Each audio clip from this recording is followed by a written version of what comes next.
trauma and borderline overlap a lot, right? Because borderline is primarily caused, well, there's biological factors for sure, but it's also caused by chronic invalidation.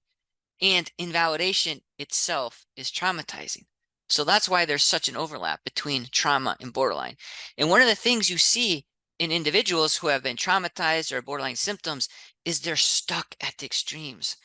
So on one hand, they will overattend to information, right? We call that hypervigilance or paranoia. But on the other hand, the same person will underattend. They won't pay attention enough. We call that dissociation. Well, how can you have those two extremes? That's what trauma does. That's what the factors that drive borderline, that's what they do. So someone with a trauma history or borderline will also, on one hand, overreact to certain things, but then also underreact to other things. Or maybe sometimes they'll overreact to one thing and then other times underreact to the same thing, right? They're stuck at the extremes. So another pattern you'll notice is, on one hand, having just emotional overwhelm. So many emotions all at once that are confusing. You can't even really figure out what you're feeling.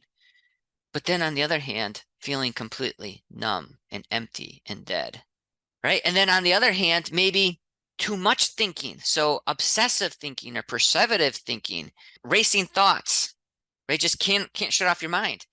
Well, on the other hand, very impulsive decision making. In other words, not thinking enough.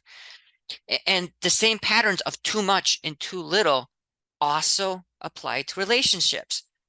So people with trauma backgrounds or people with histories of borderline will tend to, on one hand, maybe be too aggressive, or on the other hand, too passive, or maybe too independent, or maybe too dependent.